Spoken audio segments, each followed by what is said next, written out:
fifth season in a row, the European Cup is back in France. This time it is Bordeaux who have won the Champions Cup after their deserved victory over Northampton in Cardiff on Saturday. On tonight's episode of the Left Wing podcast, we will look back on the Champions Cup final weekend and look ahead to this weekend's quarterfinals of the URC. I'm Will Slattery and I'm delighted to be joined for today's show by Luke Fitzgerald. Luke, so we saw UBB, Union Bordeaux-Bègles, 28, Northampton 20. I think fair to say a deserved victor over the course of the season. Obviously, the Leinster-Northampton game really threw up what we thought the final pairing could be. But it's hard to argue with some of the numbers. I think they won every game they played by more than one score. Like 8 points was on Saturday was the closest margin of victory for them. You know, Damien Penaud caps an amazing season with 2 tries in the final, 14 tries overall, a new record in the campaign, European Player of the Year. Bordeaux scored 54 tries in their 8 matches. Himself and Louis Bilbire have scored 51 tries this year between them. 54 tries this year between them in 51 matches. So, the numbers are pretty staggering across the board. What did you make of the game generally? Because it was, really hotly contested in the first half. Bordeaux kind of pulled away a bit in the second half, but it was a pretty good final overall. Yeah, I thought it was a great final. I thought both teams really went out to play. Didn't show much fear. Executed some pretty good skills. It was a bit frantic at times. Completely, you would expect that. But I agree. Thought it was pretty hotly contested. I think some of the defence was a little bit disappointing from Northampton at times. I thought Jalibert kind of 1 or 2 moments where you're kind of thinking, oh, that was a bit sloppy. You think the Penaud one over the top close to the line where he kind of sidesteps everyone. I'm a bit like, it was just a bit it just felt like an easy one. It felt like an under-8s try. Do you know those kind of, do you know what I'm talking about? Where there's one kid who's just sidestepping everyone. And everyone just kind of undercutting, and not kind of keeping the integrity of the defensive line. I was like, that was a bad one. I kind of was thinking, that wasn't a great. That just looked a little bit too easy. But for the most part, I enjoyed watching it. As a neutral, I thought it was some good rugby. I thought there's some great players on show.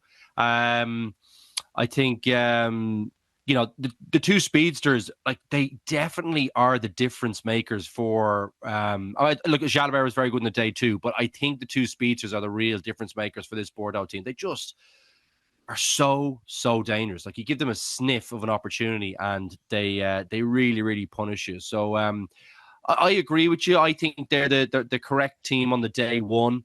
And I think overall in the competition, I think they played the best, and they had a pretty tough run through. I mean.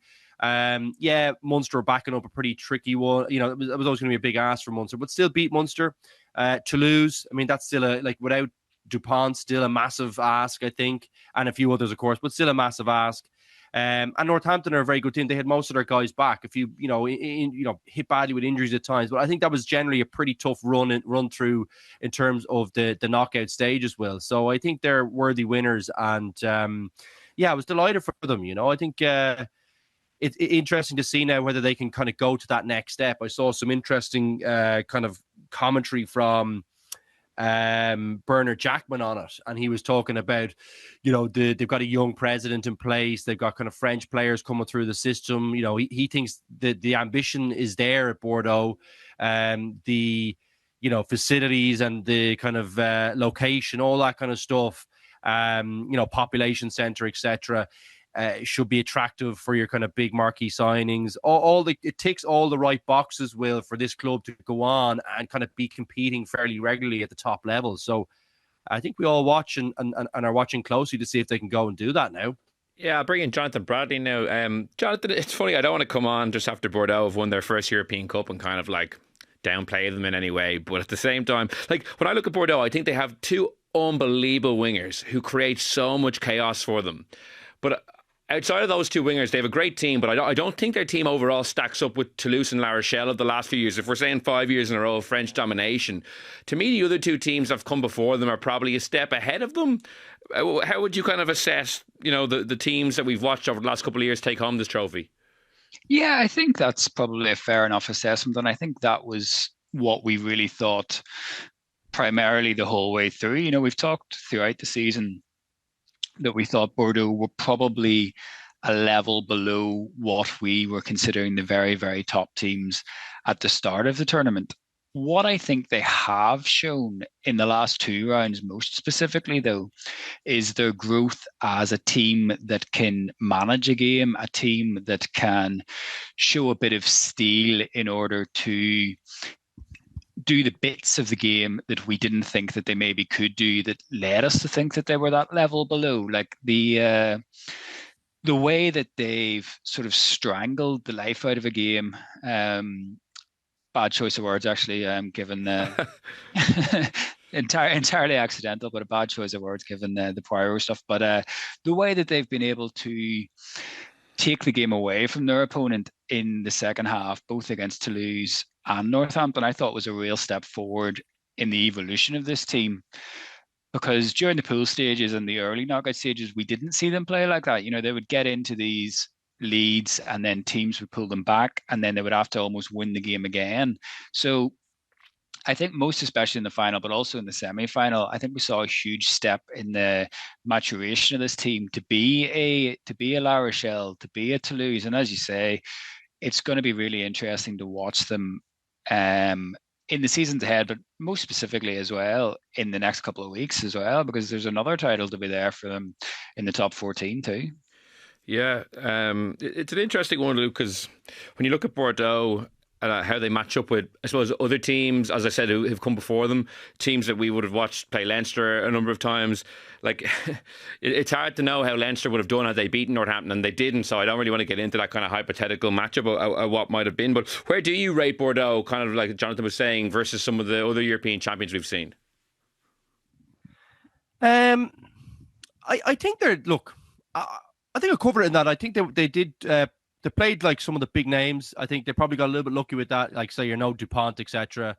Those things really help when you're playing any team. I would like to cover. I was hoping you were going to ask me about Leinster. Like, I think if Leinster get into that final, I still think they were the best team in the competition. I don't disagree. I don't disagree with you. I just think it's kind of a cheap thing to bring up when they lost to Northampton as huge favourites and didn't play well, and to say, oh, but they would have beaten Bordeaux, kind of feels like, well, okay, but if they can't beat Northampton, Did you ever feel like, I never really felt like Northampton were going to, like, coming into the game, I wouldn't have felt Northampton were going to win that. I thought they played their final in the semi-final. You could see that on the pitch afterwards. And that was an unbelievable achievement to beat that Leinster team, despite, whatever we said about Leinster's performance.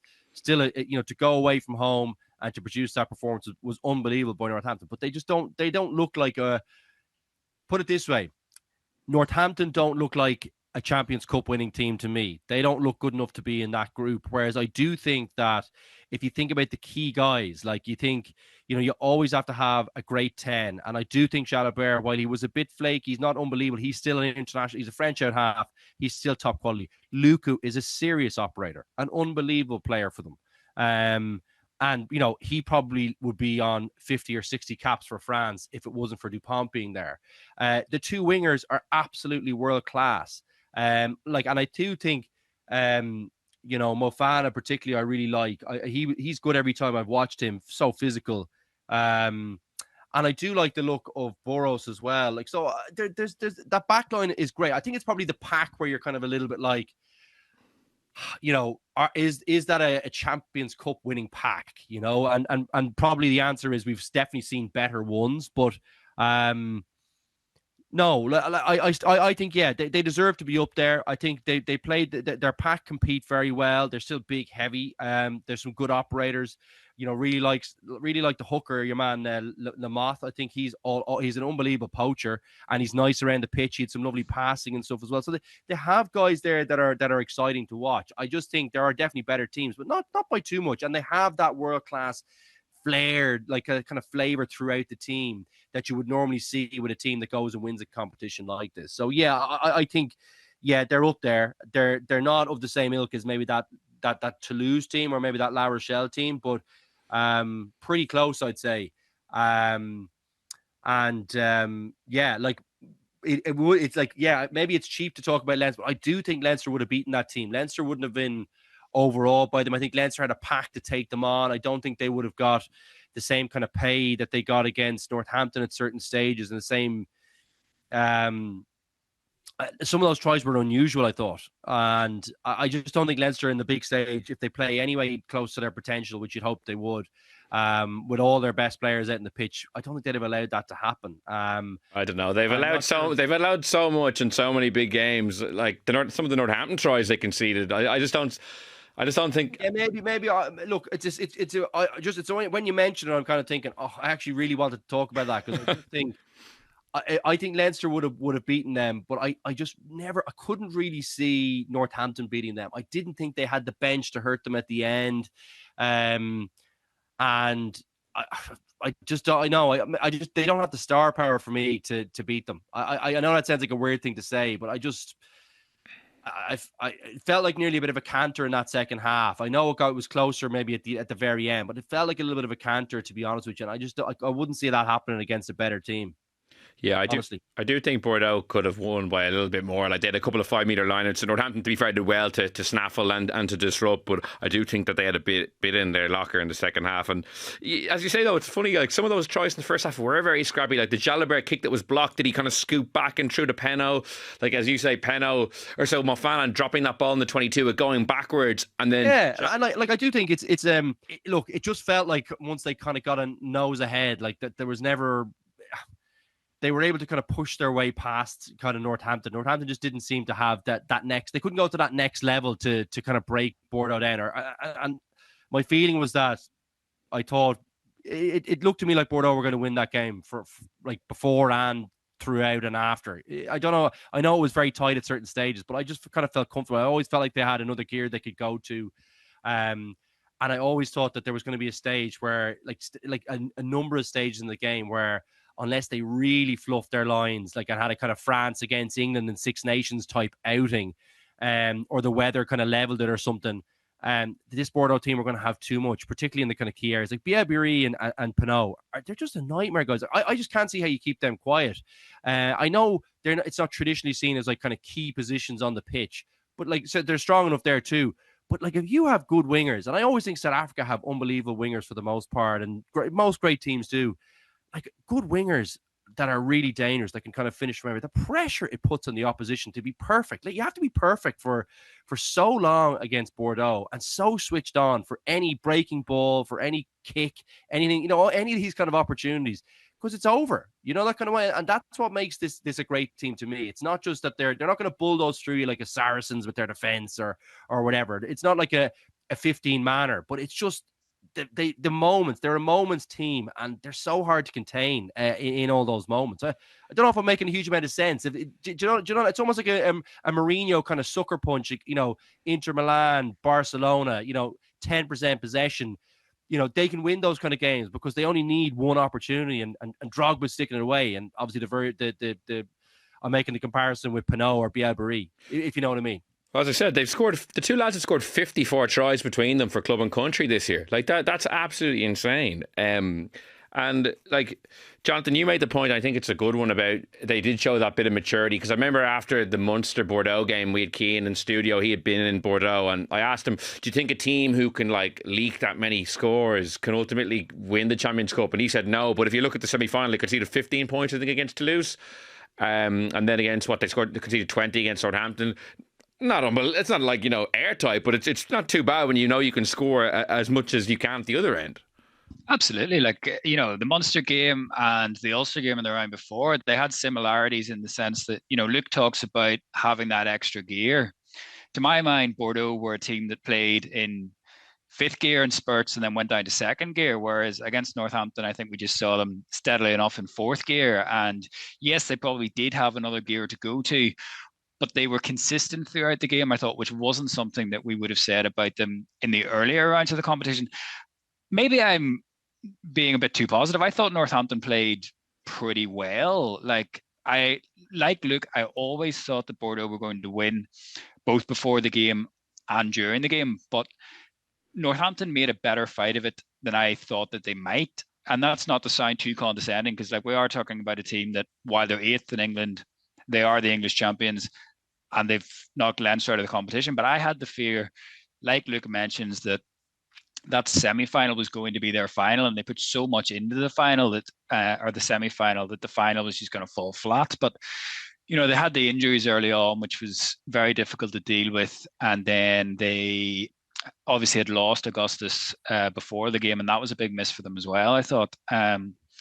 But in terms of the line out defense, 5 meters out and stuff, those defensive stands close to their own posts, like I think we have to give them credit for that, as well as saying, Bordeaux couldn't break them down. But because we saw the same thing against Leinster, where Leinster had so many opportunities right on the try line and couldn't get over. I think you have to say that's part of Northampton's DNA. That's part of Northampton's makeup as a team. And throughout the Champions Cup run, while it hasn't been going well for them domestically this year, I think they have been one of the real stories of the competition this year. And you're talking about it now as having 4 Lions, so they do have that that star power as well that we maybe haven't seen from the English teams in this competition really since I suppose Exeter won it, but really since that period of Saracens domination. Yeah, I really hope Northampton get to the final. Getting to the final kind of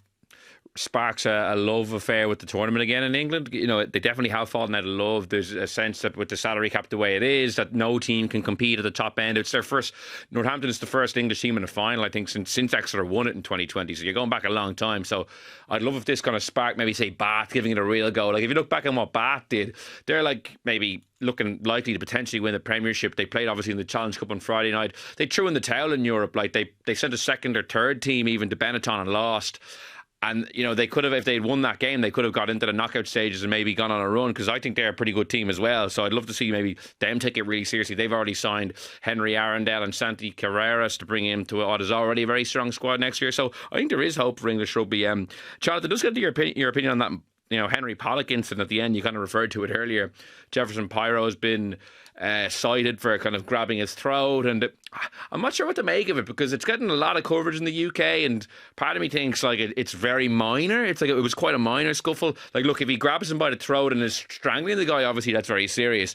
I'm not sure if that's actually what took place. And like, Henry Pollock has been a guy who's been very antagonistic. He's been happy to put himself out there and say things about players and teams and be very front-facing in that regard. And I guess it was only a matter of time before some other team maybe bit back in a way like that. I don't know. I'm not sure how I feel about it. Yeah, I think I found it a bit weird, to be honest. Like, Finn Smith had the interview afterwards where he said, you win a European Cup and your first thought is to go and pick a fight with a 20-year-old. And I would go along with that. I thought it was a bit weird, and more so what happened afterwards than what happened during the game and in the immediate aftermath of the game. Like, all the celebration pics that have come through Bordeaux on Instagram where they're all like mocking his celebration, it all just seems a bit strange to me that this would be so prominent in their thoughts. And there was some talk that it was either a misquote or a misrepresentation of what he had said, that he had called them mercenaries whenever he hadn't called them mercenaries. Somebody else had called them mercenaries on a podcast that he happened to be on, and he didn't correct them.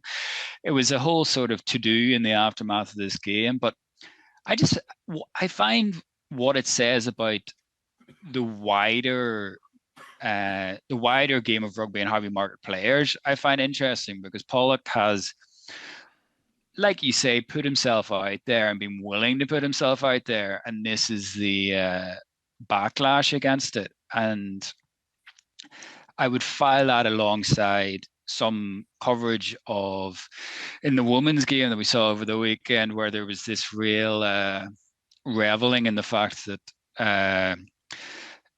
Ilona Maher hadn't had the best game for America whenever they were playing New Zealand, and this is what real stars look like. And again, it's just this idea that if you put yourself out there, you're putting yourself out there to be knocked down. And I don't think that's what rugby as a sport needs, because we're going to spend a lot of time over the next years talking about how rugby needs to market itself better, how rugby needs to generate new eyeballs to the game, how we need to grow more fans, grow the game. But whenever we have these players that are willing to be, I suppose, the face of things and willing to put themselves out there and willing to show their character, it seems like we're very, very quick to try and tear them down. It's like we've had it here to a certain extent where, guys like Mark Hansen and stuff have sort of put themselves out there. Not talking about the refereeing stuff, but just in general, to show a bit of their character. James Lowe would be another example. And then whenever they do, sometimes we come out and say, "Oh, well, that's not what we mean. We don't want your character to be shown like that." And I just think it was more interesting to me in what it said about that and the way that we want our rugby players to be, and the way that even other rugby players want their rugby players to be, than the actual incident itself. It really reminded me of when Argentina won the Football World Cup a couple of years ago, and Martinez was like reveling in Mbappe, like, and everything was like, holding up masks. Like, I saw even from the Bordeaux, they had an open top bus tour, and one of the other substitutes, I don't think he even played actually, had like a sign up that said like, "Pollock, calm down" in French. It's really captured their imagination over there. And I did see the same thing, Jonathan, about maybe a quote about that Mercy's quote getting under their skin, but that wouldn't explain the level of trying to strangle the guy. And I think it was probably more to maybe some of the on-pitch stuff as well, or his mouthiness there, but certainly has gotten like a bizarre amount of attention from the Bordeaux players, and obviously in the aftermath, naturally the English media are honing in on it because it's probably good content. But Luke, anything to add on it? Like, it's kind of a strange way for the Champions Cup final to end. Yeah, it seems a bit of an unusual one to keep going with it. That was kind of what I felt a little bit about it. But when you see them was it on the plane? I think there was a little bit of it going on. You're kind of going like, do you really care? Like, maybe it just became a bit of a joke internally. I suppose the feeling for us was whenever we won, which is, I have to go back to my own memories on this, which is probably the only value add I have on being this podcast is my own memories.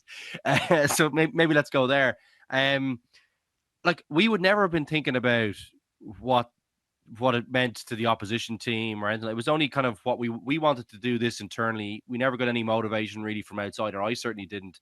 It was more just internally about us wanting to achieve something. And to maybe when I look at it, that's the one thing that kind of strikes me, is that it's a bit weird to be still thinking about him. You know, that kind of way. I actually get it, because he probably would have been built up because of how good a game he had in the Aviva Stadium. God, like, he really impacted that game. So I'd imagine all week they were thinking about this guy, building him up. He's saying this, he's saying that. Let's make sure we put down a marker, and this guy does not dominate the game. He doesn't get any big run-in tries. He doesn't get, like, he's not a complete nuisance at the breakdown all day. We managed those things really well. And I think for the most part, they did do that pretty good. I mean, he was kind of fairly nullified for most of the game. So to me, the satisfaction wouldn't have been to be rubbing it in his face or whatever, or to kind of get physical with him afterwards. I think it's enough for me to know that I've beaten you. Like, everyone knows that we've beaten you and you haven't had a great game. So I always find that a funny place to be, where it's not enough that this like, I always felt like the scoreboard did enough for you there. And like, if he approached you, the best thing you can do is just point up to the scoreboard and say, "Well, hard luck, loser." That was always how I felt about those things. That was the most telling talking point. So that's the only thing. Like, the one thing I would say is, in terms of the mindset, and I agree with Jonathan that you do want to see personalities. I always think, though, for most of the player group, who maybe some people are not as open and out there and not able to deliver, and those people sometimes going to be a little bit envious maybe. And then as well, I think, some people actually are open and have a great personality and decide not to do it because it's kind of supposed to be a team game. And I think sometimes people feel like it's not actually harder to put yourself out like that. It's actually the easier thing to do, is to not control yourself and to kind of be very flamboyant and really show your personality. And it's a tricky place. We're in the media, and we obviously love seeing a bit of personality and have a talking about. But I think when you're in the player groups, I think there's the envious piece of people maybe thinking you get more than you should in terms of, coverage, and does that help you get selected and all that kind of stuff. But there's also some people I always think who feel like, well, I'd be able to do that too, but it's not how I would like to portray myself. I don't like to put myself out above the team, or be kind of above our opposition to a certain extent. So maybe that's just to tap into that point you make, because I think it's an interesting one. And I always felt like in the changing room, the great changing rooms I was in, most of the big personalities, most of the really, really great players, they never really needed to kind of say those things. They were always just great players. Do you know what I mean? Like, your Easton C was Leo Cullins, Brian O'Driscoll. Like, I know Sexton was fairly, mouthy on the pitch, but he was never really mouthy off the pitch and very respectful, if you know what I mean. So, maybe they're the people I kind of held up as thinking, well, that's a brilliant player. Rob Kearney, you never saw him do that. You know, that kind of way. So Jamie Heaslip, Sean O'Brien, and they'll go down as all-time greats, and they never needed to kind of to do that and to be kind of that outspoken. So Yeah, just an interesting talking point, though, isn't it? Yeah. I'd hate to lose him as a personality, by the way. It's not having a go. It's just maybe the player viewpoint. Yeah, and I'm fascinated to see how his personality goes in the Lions tour. Like, whether he going to be front and center throughout the tour, like with being very kind of mouthy and kind of in people's faces, opposition people's faces, obviously. And I'm also interested to see what comes of the siding for Poirot. Like, he's the co-club captain. They still have a season to play, like top 14 wise. Like, it looked like he just kind of grabs him by the throat, rather, not like a strangling like kind of thing, just kind of more like a grab, like, which I don't think it didn't look too serious in what I saw, to be honest. But maybe we didn't. It'd be crazy to do that, wouldn't it? Yeah, I'd not be mad. Like he's grabbing the guy. Well, yeah, unless there's something, someone, unless there's something, this is like Homer Simpson on Bart, like from what we saw, from what we saw, it didn't appear to be the case. So, Jonathan, there's one thing from the weekend that I really want to talk to both of you about, and this came out on the morning of, I think it was the Saturday morning, when it was kind of put up on the EPCR website. It had been moved for a long time, and that's this Club World Cup that in 2028 we're going to be apparently getting. It's going to be the top 8 from Europe. So basically, when the competition gets to the quarterfinal stage, it's going to just abruptly end. And then we're going to go back to the league action. And then at the end of the league season, there's going to be a 16-team kind of end of competition or end of year tournament between the top 8 from Europe, 7 from Super Rugby, the top 7 of Super Rugby, and 1 team from Japan. And it's going to be 4 pools of 4. The top team goes into the semi-final of each pool, which is an unusual enough setup. So it'll be run over, I guess, 5 weeks. And the first one, I think the first time it's going to be in Europe anyway. So over that 5 weeks, we're going to pick one location and kind of play it off there. So every 4 years, there won't be a European champion. I'm not sure how any of that sits with me. But firstly, I want to get your thoughts. I can weigh in then after I hear someone else's opinion, because I've strong opinions on it. No, I'd be in a similar boat of, I don't know. I suppose we need to see the final plan. And there was some sort of pushback, I think, in the Southern Hemisphere that this wasn't as finalised as the press release that came out on Saturday would have you believe that it was, which seems sort of bizarre in the first instance, as well as sort of leaking it out there, or putting it out there, not leaking it, putting it out there in the hours before the biggest game of the European rugby season as well. The timing of it all seemed very, very strange to me. But I think, and this can maybe tie in a little bit to the previous talking point of, how do you grow the game? How do you get more interest in the game? And this is clearly an effort to do that. And I think all efforts to do that have to be looked at, have to be explored, because, again, we're in a month where we've talked about what Irish rugby can and can't afford to fund in terms of the sevens. So it's clear that the game needs to grow, because it needs to be able to afford things that it can't presently afford. And I think you have to look at that. But just the idea that every 4 years there's just going to be a blank mark in the history of the European Cup is what I don't understand. Like, there's player welfare issues in all sports, right? So we look at what football are doing this year with the Club World Cup being moved to the summer and basically sticking on an extra month in the season for top club players around the world in a rare summer when they don't have a international tournament to be playing. But rugby is always going to be different, purely because you physically cannot play 2 games in a week. So you can't run these things off quickly. And the toll that it takes on the players has to be first and foremost. So I don't understand how you can have another tournament at the end of the season and think that from a player welfare perspective, that's going to be something that you can just sort of iron out. So I would be fascinated to see how this schedule is going to work in terms of what other games are lost and how it works in the history book sense of what happens when you're going through, a list of European champions, and now every 4th year we're just not going to have one. I would have thought that a one-off game, or if you thought that you had to generate the extra income from having it as a sort of semi-finals and final type thing every 4 years, I could have seen the value in that as a way of just innovation, I suppose. But the idea of this every 4 years, your European season just sort of halts at the quarterfinal stage. I just that doesn't sit well. Yeah, I agree, and I'd resent the implication that me wanting to see a European champion crowned every year is like somehow like Jurassic, or like I'm not like willing to open my mind to like new revenue streams or new tournaments. Like for me, it sounds very gimmicky and like, something that like maybe a teenager would really want to see playing like PlayStation. Like, people might have wanted to see like the champions, as you said, the two champions clash. But I don't think after watching like the weekend and the colour of European rugby, like the idea that we just strip that away once every 4 years. And like what's been leaked so far makes very little sense, I think, sportingly. Like, so the top 7 in Super Rugby of an 11-team competition automatically qualify for this World Cup. Only the top 8 in Europe qualify from like leagues. Well, how many teams was that? 14 in France, 16 in the URC, 10 in England. That doesn't seem equitable at all. And then a Japanese team is kind of parachuted in there as well. Like, if it was this year, there'd be no South African teams involved because no South African teams reached the quarterfinals of the Champions Cup this year. So, like, I think there's loads of issues with it, and like it kind of almost starts and ends with me, Jonathan, to the point you made about there being a blank space in the history books. I just think I would not be able to support any proposal where that was going to be put forward. Like, because I appreciate the idea that it's new, and I would be with you in the sense that I don't want a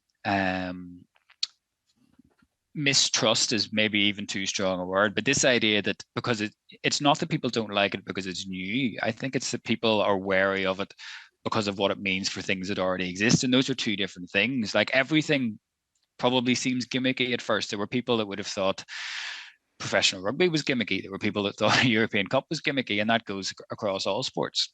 Things that we now know as being great for the sport were seen as gimmicky, a World Cup being another prime example. But this just seems like something that hasn't been fully thought through. I'm sure that there are people that are much smarter than me I've had many hours of conversations to get to the point of putting this press release out. But I would think that, to your point, yes, the qualification for it doesn't make an awful lot of sense. It wouldn't appear, because the 7th best team in Super Rugby isn't necessarily a particularly massively high level team that should be in the conversation for best team in the world. And I think that the cutoff for it should be, or the cutoff for a team being involved in this should be, do we realistically think that they are the best team in the world? And there's probably a maximum of 4 teams that would be in that conversation. Yeah, I feel like the Champions Cup needs to focus on restoring its place in rugby in terms of format and getting it back to like the interest levels that we saw in its heyday, rather than like. But you're basically saying that you don't matter enough to play to play it it every year. You're saying that we actually aren't a big enough tournament to stand on our own 2 feet and try to add on some world element if we feel like there's real revenue there to be made and real interest there to be made. Like, Luke, obviously you played in the Champions Cup, you've won the Champions Cup, you played at the highest level of rugby. Is this something that you think is a good idea? Something that every 4 years there is no Champions Cup in effect, or the Champions Cup in every 4th year is used as a qualification to some sort of global competition? To be fair, having played in it, if you think this is a great idea, but maybe I'm just completely off base on what I think, but what's your view? But I don't think having played the competition entitles me to, like, I think we're all rugby supporters here. So I think, like, I think it's been this idea has been dreamt up on that basis because I think that the product isn't good enough. Now, I would suggest that I'm probably leaning more towards your way of thinking on it, Will, and think do the top teams in Super Rugby have that star power that they probably once had? I don't know. I don't know if they do. I don't know if there's a pull. I think they have a pulling power issue. I'm not so sure we do. I think some of the issues around the Champions Cup of late have probably been around it being expanded. So and maybe some of the kind of what they've done with some of the pool stages and kind of the messing around there. I mean, the pool stages used to be very exciting, whereas some of the qualification through to knockout, like that stuff has been really bizarre over the last couple of years. I would say that's a bigger issue rather than kind of interest levels through the competition. Do you know what I mean? Like I remember the last 2 games of the, well, obviously European Cup when I was there, but let's call it European Cup. Like the last two games, you were glued to them, like watching the movements in the table, who's getting the bonus point tries, and where you're sitting in that kind of top 8 that went through. That always felt like that part of it, to me, of late, that part of the competition hasn't felt that exciting about who's getting through the group stages. And I think that's the big bit that I've left out. I do think once you get to a certain stage in the competition that, like the games are very exciting. I mean, this year probably more so from the semi-final stage. The quarterfinals felt like they used to be a bit more hotly contested than they are today. But maybe that will improve. I don't know. Is any of that kind of... No, I think that's a great point that I hadn't actually considered as well. It means that 1 out of every 4 years, you're keeping the bit of the tournament that most people don't like and getting rid of the bit of the tournament that everybody likes. Because even the critics of the Champions Cup will say that the semi-finals and final are great. It's the slog to get there that people don't like. So, yeah, I hadn't thought about it that way. But 1 out of every 4 years, we're going to have to go through those pool stages for a competition that isn't going to finish. I think sometimes with rugby, I think people need to... competition structures around rugby, I think, and things like the global season and the global schedule, I think people need to take a step back and say, how would we invent this from scratch? Because there is no way that if you were coming up with something from scratch, that you would say, we'll have a competition that 1 out of every 4 we're just not going to finish. There isn't a sport in the world that would come up with that sort of idea. The only game in the world that would do that is rugby. And it's because it's this continual need to tweak and tweak and tweak and tweak something that in reality probably needs overhauled and recreated from scratch. And I think it's a legacy of the late advent of professionalism and countries adopting professionalism at a different rate. And the idea of rugby having such a history before professionalism came into being, that we just have all these things that really at this stage just aren't fit for purpose in terms of the scheduling and the structure of competitions. And Jonathan, I accept your point you made about like the Champions Cup no doubt felt very gimmicky to people in 1996 as the World Cup did in 87. So I'm probably a bit off base with some of my skepticism on that level. I guess I wouldn't mind if they were trying to like kind of carve out some space to do something like this, but it's just sacrificing the Champions Cup to do it as well. That's like a red line for me. Like as it stands, we're pretty closely aligned to the time of year where URC, English Premiership, Top 14 and the Super Rugby seasons all finish. There's definitely a world where you can line those up perfectly and then basically the winner of each one go into a semi-final and play a final. Like for me, that would tick a lot of the boxes they're trying to do now. It wouldn't maybe have the revenue generating stream of 4 pools of 4 with the top one going in, but it would be a much more palatable and maybe straightforward way if you could just maybe bring the Top 14 season slightly forward, the Super Rugby season, and align those. So I'm not opposed to some sort of thing like that if they really feel like they have to do it. But for me, just getting rid of the Champions Cup final, as you say, the part of the tournament people like and keeping the part of the tournament people hate in service of a tournament people don't even know will even work. And like if it's going to have to be held in one of the hemispheres, are we going to see like Crusaders supporters flocking in their droves? Or if it's in New Zealand, are we going to see as colourful a spectacle as we saw in Cardiff last weekend? I can't see that being the case. So I suppose we'll have to wait and see on some of the logistical things that come up, but I feel like I haven't heard anyone so far be like, that's a great idea. I can't wait until the Champions Cup is completely diluted that year. And while we're watching pool games in December and January, just with the opportunity to qualify for a tournament that's held later in the year, just doesn't fill me with now it's not until 2028, so there's plenty of time for things to change between now and then, but yeah. Or for it to get mothballed. Like it's a funny one. Like I do think like I'm loath to suggest that you just add this on as like a semi-final final after you go all the way through like Champions Cup and then finish your league. Do you know like way, like as in, do you just add in the top 2 teams again? Like it just feels like you're kind of rehashing nearly, doesn't it? It almost feels like you're better off going through your competitions and having the best 2 at the end.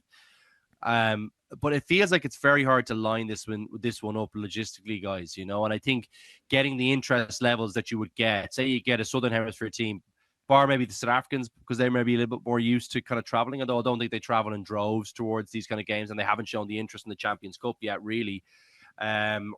So yeah, I mean, I don't know. It feels like you wouldn't get a massive day out like you got in Cardiff, and it feels like it's really hard to line these two things up. And do they have the star power anymore down there to really make this a massive spectacle and something that should be hanging on your wall at home? If you go ahead and win it, I'd suggest probably not.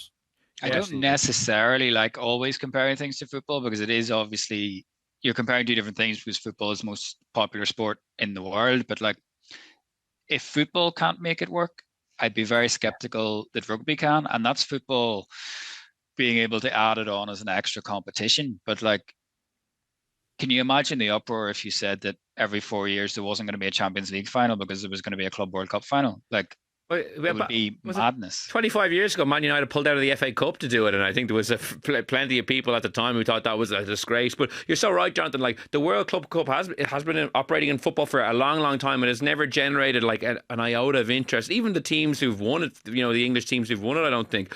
This year will be interesting in the summer when they're kind of gone for this supersized one, which is kind of like what rugby are planning to do. I'll be interested to see if that has any traction. But as you said, even if it does, it's not necessarily analogous to rugby because it was such a smaller sport. But so we'll have to wait and see. I just wanted to get your thoughts on it, because I know we're all big Champions Cup fans here, and just the idea of losing that tournament once every 4 years and it not being in the record books, I just think I honestly think it would be a disgrace. I just can't fathom it. So we'll park that for now. We'll come back to it in 2027, 28 when we're previewing that Champions Cup season.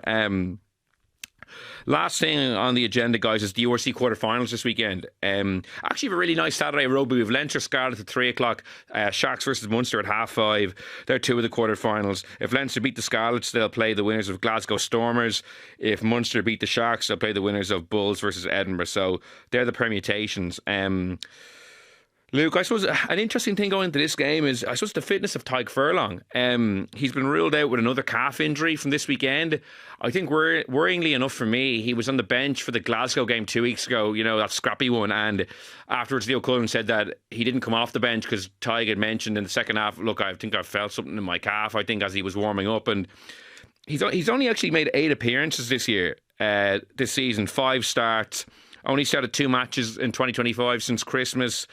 He's only played 34 minutes of international rugby this year, and there's a Lions tour to come that they're going to try to get him back fit for. But I think Keane, our colleague, was writing a piece in tomorrow's paper about whether it's a good idea maybe just to keep him on ice all summer. Will going on this Lions tour, will this almost exasperate his fitness issues and that kind of lower limb issues he's had? Would it almost be a thing to say, look, you haven't played much rugby this year, is it the time to just rest the body over a long summer and come back? Because there's still a World Cup in 2 years' time that ideally you'd love to get him there for.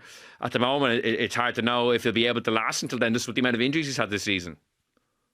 Yeah, he's in a difficult period, isn't he? I really feel for him. I went through a similar thing myself with a groin injury, and it was it's an absolute nightmare. Yeah, but his is kind of going on longer than that, it seems. So, I always wonder, is it kind of something to do with his back? You always think about someone who's having a recurring kind of soft tissue there. Is there something that they just can't figure out or get him over the line with? And of course, all these things are trickier when you've got such a big man and all that kind of weight going through the joints and all that kind of stuff. It does put a big strain on the body. But the other part of me is thinking that, like, if you can get him fit, like, he needs to get through games, Will. Like, there's a big part of the Irish culture whereby guys are kept on ice, and I think they keep getting recurring injuries because they don't train and because they don't play games.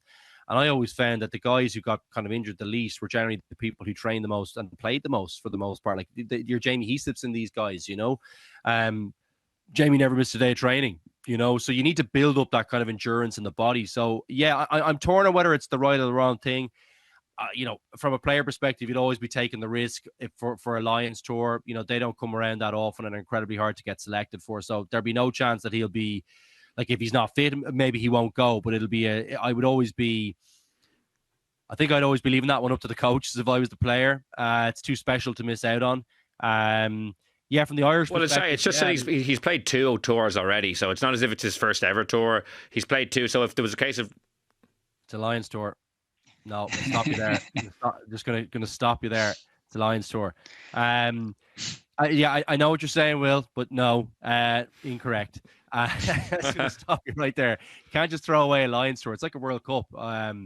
So yeah, like, I think Yeah, no, like he won't be doing that. I think from the Irish perspective, yeah, like maybe there is some value in that. But I don't know. I feel like he's had these big long breaks, Will, where he has got himself back fit, and he just hasn't been able to get the match fitness into him. And for some reason, it's taken a huge amount out, a huge toll on the body to try and kind of back up games in a row. So yeah, really feeling for him. Must be incredibly frustrating. It's obviously incredibly frustrating for both the Irish team and the Leinster team and all the supporters, because I mean, Tadhg Furlong in full flight is a sight we all love to see, isn't it? So yeah, it's I'm gutted for him. I do hope he gets it right, and he can just go on a run.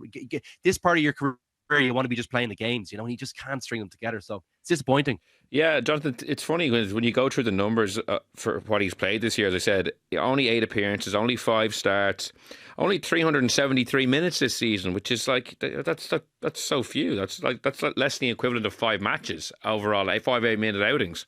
It's kind of remarkable that it shows the fate that I suppose he's built up in his career with the previous Lions experience he has, that he's going on the tour as is, because he hasn't played much rugby.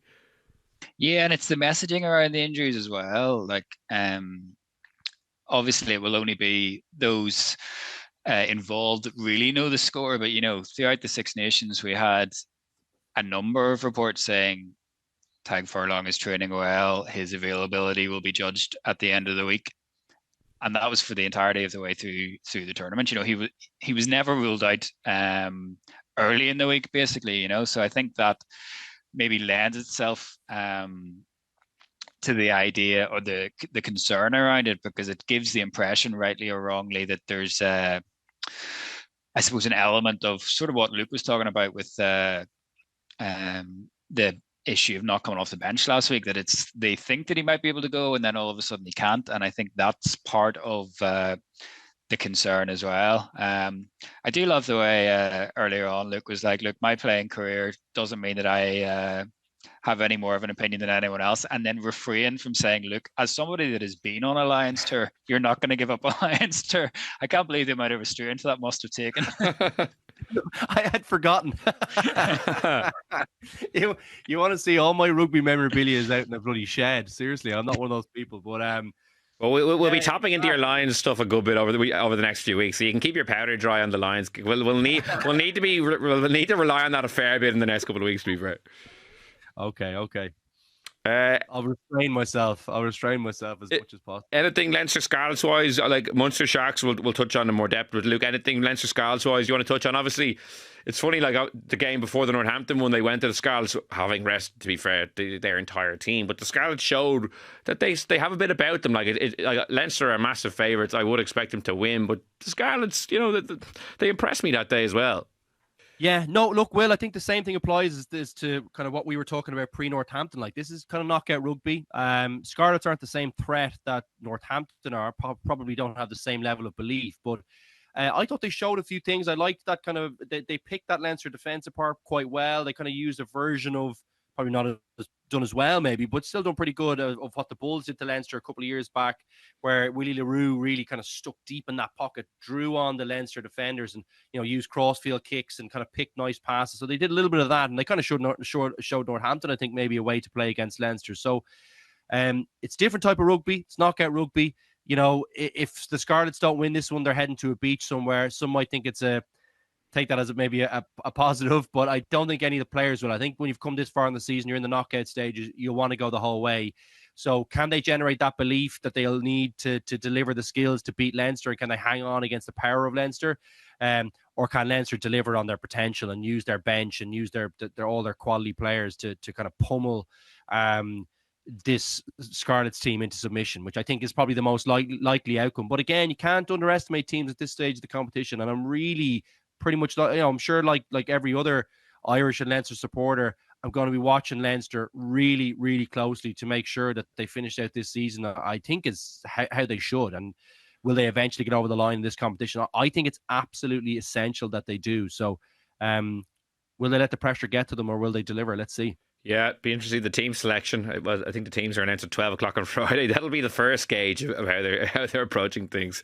I think we just don't want to have any questions like we've had, Will. Do you any thoughts on that, Jonathan? I think that's the one thing with the Leinster teams over the last couple of years. We're kind of going, what? Like, what's up with that? Is that person injured or what are they Yeah, thinking? and I think I just want it to be a common sense and go, yeah, I agree with everything there. You? yeah, and I think Leo's come out and said that that's what we're going to see basically in the wake of Northampton, that we're going to see his strongest available team for each of these 3 games. Like I think, But you not have said that 6 years ago or 7 years ago. yeah, but not to be. And like I'm glad that Scarlets are in the playoffs. I think it's good for the competition that a Welsh team has made it. I know they made it, I suppose, strictly speaking, at the expense of Cardiff, so there would have been one either way. But I think it's good that they're there. I think it's given the struggles that we've seen in Welsh rugby, I think it's indicative of what Dwayne Peel's done over there to get them into the playoffs. You know, they had to go away and beat the Lions. They had to win a couple of Derby games as well as that Leinster game. You know, that was part of a 4-game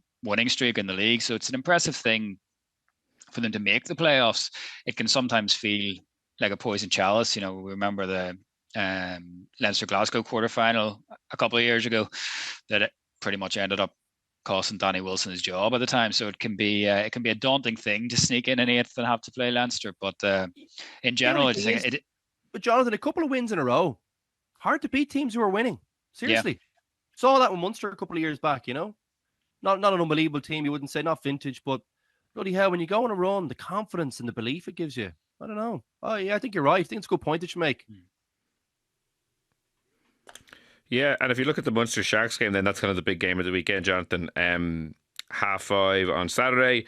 I think Munster are in a really good place. I actually really fancy them go and beat the Sharks this weekend. The Sharks, you know, only 12-3 winners against the Scarlets. You know, didn't even score a try. Week before they beat the Ospreys, but weren't brilliant again.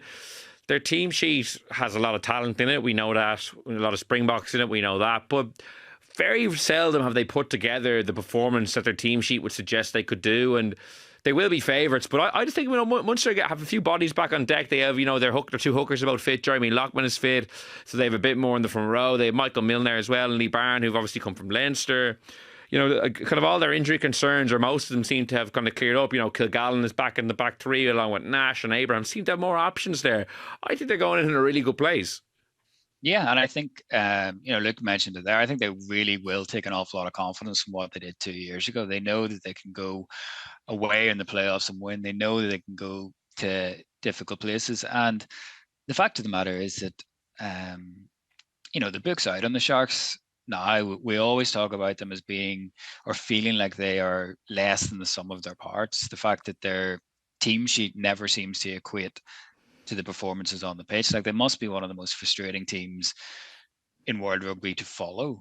And I think we're now at the stage where, regardless of who's playing, I think that will make the opposition always feel like they have a chance, because it never seems like you're playing the players that are named. You know, it seems like there's just something about the Sharks over the last couple of years where they've never really fulfilled the potential. Like, they had a better season, obviously, this year, given the fact that they're hosting a playoff game, but they still just feel like they're capable of not really hitting the heights that they should. And Munster, we know, as we said from 2 years ago, know that they can go on the road and win big games. But we're also talking about a team that won in La Rochelle last month. So going away isn't going to have any fear for them, I don't think. It's just ironing out those more, I suppose, technical things that we've seen over the last month, whether it be the line out or whether it be, I suppose, some elements in attack, although they have looked an awful lot better with Casey and Carley coming back together. So I don't think it's a situation where Munster need to be fearful of the opposition, fearful of the situation that they find themselves in and going away. I almost sound like a player here giving an answer. It's about getting their own stuff right. Do you know what I mean? I presume the South African version of the left wing just spend like 80% of their time slating the Sharks and like picking through their teams selections and just saying, how are they not performing better? Because we do enough of it on this version of the left wing, so I can only imagine what it's like in South Africa. Luke, I'll give you last word then. What's the likelihood of Munster springing an upset this weekend, do you think? I think it's a lot. It's close to a 50-50. I think they'll show up. I think that's probably the I know that's not an unbelievable clear answer, But it's not a 50-50. I think you're still a home team. You still have a slight edge towards the Sharks. But I do think there's a question mark about them, and there's less of a question mark about Munster. And I think when they have a close to a kind of full complement, I think they're pretty difficult to beat. You know, they've got a decent kicking game. They're pretty stout defensively. They've got some good poachers. They've got some big players.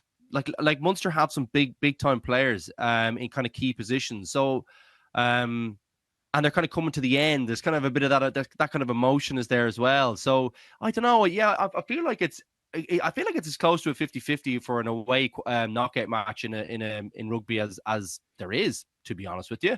And it's definitely the pick of the fixtures for me. I'm excited to see. I think they'll show up, so I'm excited to see that one. And can they turn them over? I still think it'll be a big ask away from home. South African teams generally quite, when you come to this time of the year, they're tough to beat. They're just as I said, I always think they're really built for cup rugby, the South African teams. So it's whether kind of Munster can hang on at set piece. I think the break would be good for them for the line out that kind of Jonathan mentioned, which has been an issue. And you'd expect someone like O'Mahony, maybe Byrne, to have a fairly decent, defensive kind of idea about what they're going to do. Can they pinch a bit of ball off the South Africans? And can they stop that big rolling maul? They're all things that are going to be very, very important to do. So I think it's a very close one. I think if you're back to the wall, I think I'll go Munster, but very slightly. I think this is a really hard fought one. Yeah, well, it's set up to be a really exciting weekend for the URC quarterfinals. I'd like to thank Luke and Jonathan for joining me on this week's episode of the Left Wing Podcast. We will be back next week to review the last 8 action and look ahead to the semi-finals. And until then, thanks so much for listening and goodbye.